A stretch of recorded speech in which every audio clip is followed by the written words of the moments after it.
Assalamualaikum warahmatullahi wabarakatuh. Nama diberi Muhammad Razin bin Rafidi, nombor ID AB97742, dan hari ini saya akan membentangkan sebuah video yang bertajuk Nilai-Nilai Murni. Video ini khas ditujukan kepada Sir Khuzairi bin Mansur. Definisi nilai murni. Nilai murni ialah perlakuan yang baik, peradaban dan tata susila individu manusia dalam hubungannya sama manusia, alam dan Tuhan. Itulah definisi nilai murni menurut silabus Core Unitan. Namun begitu, terdapat juga definisi nilai murni yang lain seperti yang dinyatakan oleh Wan Muhammad Zahid pada 1988. Apakah yang dinyatakan oleh beliau? Nilai murni merupakan tanggapan berkenaan perkara-perkara yang dihajati dan kepada masa yang sama juga menjadi kriteria atau ukuran. Nilai-nilai murni suatu masyarakat biasanya diasaskan kepada agama. Memang semua agama bertujuan membentuk kehidupan penganutnya menjadi lebih baik dan berakhlak mulia. Menurut laporan Mahadis 1979, nilai murni secara keseluruhannya merupakan nilai yang positif yang boleh diterima oleh pelajar dan masyarakat. Dalam pendidikan, penerapan nilai murni pertama kali secara rasmi ini diberi penekanan ialah melalui laporan Kabinet. Tujuan pendidikan nilai murni. Apakah tujuan pendidikan nilai murni? Pendidikan nilai murni bertujuan membentuk pelajar atau mahasiswa berkepribadian mulia dan mampu membuat keputusan berdasarkan nilai moral diri, keluarga, komuniti dan masyarakat. Ciri-ciri nilai murni. Terdapat 6 ciri-ciri nilai murni. Yang pertama, percaya dan patuh kepada Tuhan. Yang kedua, berilmu pengetahuan. Yang ketiga, berakhlak mulia. Yang keempat, bertanggungjawab kepada diri, masyarakat dan negara. Yang kelima, berbakti dan memberi sumbangan kepada masyarakat, agama, bangsa dan negara. Dan terakhir sekali, memiliki sasiah yang seimbang dan bersepadu. Nilai-nilai murni dapat disepadukan melalui beberapa cara. Pertama, secara pertuturan. Kedua, secara perlakuan. Ketiga, secara teladan. Keempat, secara isyarat. Kelima, secara kefahaman. Keenam, secara interpretasi. Dan terakhir sekali, ketujuh, secara kontekstual. Terdapat 16 nilai-nilai murni yang akan kita pelajari, iaitu baik hati, berdikari, kasih sayang, kebersihan fizikal dan mental, kebebasan, kerjasama, rasional, kesyukuran, hemat tinggi, hormat menghormati, keadilan, keberanian, kerajinan, kesederhanaan, semangat bermasyarakat, dan yang terakhir yang ke-16, kejujuran. Baik hati. Baik hati ialah sikap yang sentiasa mengambil berat terhadap perasaan dan kebajikan orang lain secara tulus dan ikhlas. Ini meliputi aspek belas kasihan, bertimbang rasa, murah hati, saling faham memahami dan sedia memaafkan. Yang kedua, berdikari. Berdikari merupakan kebolehan dan kesanggupan melakukan sesuatu tanpa bergantung kepada orang lain. Dalam ini, ia membawa pengertian bertanggungjawab, berupaya bertindak sendiri, jaya diri dan yakin pada diri sendiri. Yang ketiga, hemat tinggi. Hemat tinggi bererti berbudi pekerti dengan tingkah laku mulia dan lemah lembut yang diamalkan oleh seseorang individu dalam hubungannya dengan ahli masyarakat lain. Antara ciri-ciri hemat tinggi ialah kesopanan, mengakui kesalahan dan ramah mesra. Seterusnya, hormat menghormati. Hormat menghormati bererti menghargai dan memuliakan seseorang dan institusi sosial dengan memberi layanan yang bersopan. Ini merangkumi hormat dan taat kepada ibu bapa, hormat kepada orang yang lebih tua, guru, rakan, jiran tetangga dan pemimpin, hormat kepada raja dan negara, patuh kepada undang-undang, hormat kepada hak asasi, hormat kepada kepercayaan dan adat resam pelbagai keturunan, dan hormat kepada kepribadian individu. Di samping itu, kasih sayang. Kasih sayang bererti perasaan cinta, kasih sayang yang mendalam dan berkekalan. Rasa ini lahir dari hati yang rela terhadap sesuatu tanpa sebarang unsur kepentingan diri. Antara sifat-sifat kasih sayang ialah sayang kepada nyawa, sayang kepada alam sekeliling, cinta kepada negara, cinta kepada keamanan dan keharmonian. Keadilan. Keadilan bererti perlakuan, pertuturan dan keputusan yang saksama serta tidak berat sebelah. Ini bererti adil campur saksama bererti sama dengan keadilan. Kemudian, kebebasan.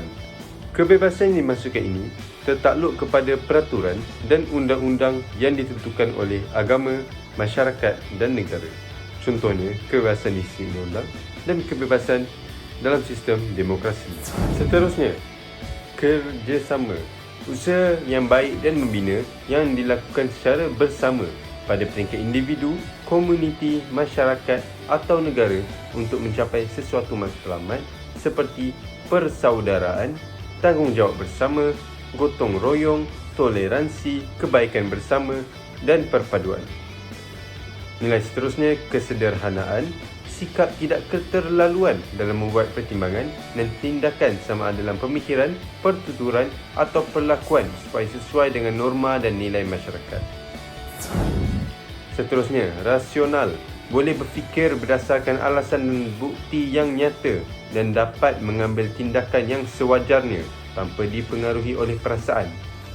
Contohnya seperti boleh membuat pertimbangan, boleh membuat penakulan dan berfikiran logik dan terbuka. Seterusnya, semangat bermasyarakat, iaitu kesediaan melakukan sesuatu untuk kepentingan bersama bagi mewujudkan keharmonian hidup dalam masyarakat seperti bermuafakat, kerajinan, peka kepada isu-isu sosial dalam masyarakat. Kemudian, keberanian. Keberanian merupakan kesanggupan seseorang untuk menghadapi cabaran dengan yakin dan tabah hati. Keberanian itu perlu ada pada setiap manusia. Namun begitu, ia harus tahu batas dan keupayaannya. Ini kerana keberanian yang melulu akan mengakibatkan bencana.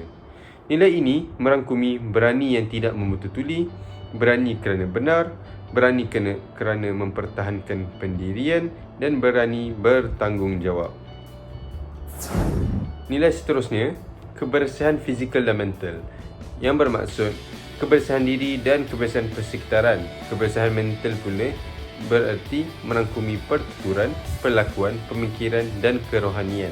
Antaranya, kebersihan diri, kebersihan persekitaran, pertuturan dan kelakuan yang bersopan, pemikiran yang sihat dan membina.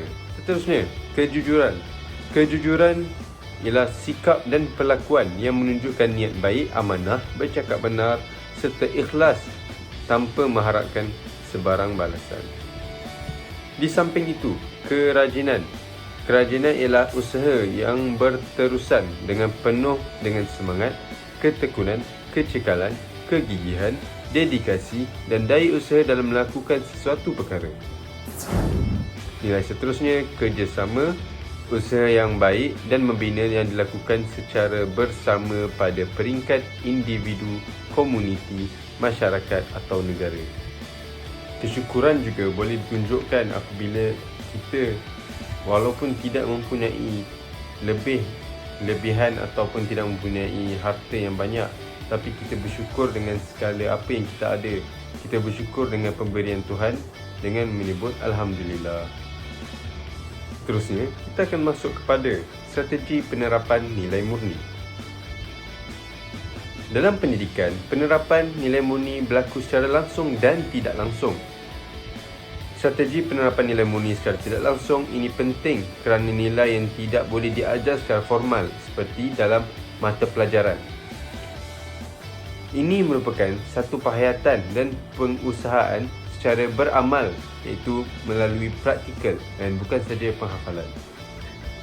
Bagi strategi yang punya kaitan langsung dengan isi pelajaran seperti pendekatan kognitif pula, kita dapat melakukan pendekatan kognitif seperti melakukan perbincangan dan fakta-fakta sejarah dan cerita-cerita dalam mata pelajaran sastera. Umpamanya dapat membincangkan isu-isu yang boleh kaitkan secara langsung dengan unsur nilai murni yang dipegang.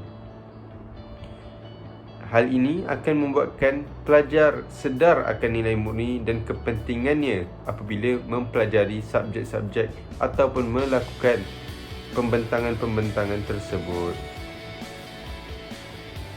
Walaupun guru bertindak sebagai pembimbing kepada pelajar untuk mereka memeriksa dan membuat imbangan yang mana keruh yang mana jenis, pelajar itu sendiri yang akan membuat penilaian berdasarkan nilai mereka. Tutup, tuntasnya, kesemua nilai murni, itu 16 tersebut, yang dipilih untuk disisipkan ke dalam diri seorang manusia adalah nilai-nilai yang dapat menjadikan seorang insan itu lebih dihormati serta disegani. Nilai murni sewajarnya diterapkan ke dalam diri pelajar sejak awal usia ataupun di bangku sekolah lagi, selaras dengan pepatah Melayu yang mengatakan, melentur buluh biarlah dari rebungnya. Ibu bapa, guru dan masyarakat seharusnya berusaha sedaya upaya demi melahirkan insan yang seimbang dan harmoni, bukan sahaja dari segi intelek tetapi juga aspek emosi, rohani dan jasmani. Oleh hal demikian, wajarlah untuk dikatakan bahawa keutuhan karakter seseorang individu sedikit sebanyak dipengaruhi oleh nilai-nilai murni yang diterapkan ke dalam dirinya. Di samping itu, ia memainkan peranan yang signifikan dalam menjamin keharmonian dalam masyarakatnya di samping dapat menyumbang ke arah pembangunan negara. Oleh hal demikian, usaha dan kesedaran daripada insan itu sendiri amatlah penting dalam mentafsir, membentuk dan mempraktikkan segala apa nilai-nilai murni yang telah dipelajarinya demi melahirkan rakyat yang berilmu, beriman, berakal, berketerampilan dan berakhlak mulia. Itu sahaja daripada saya, pelajar yang bernama Muhammad Razin bin Rafidi. Saya menarik diri. Assalamualaikum warahmatullahi wabarakatuh. Terima kasih.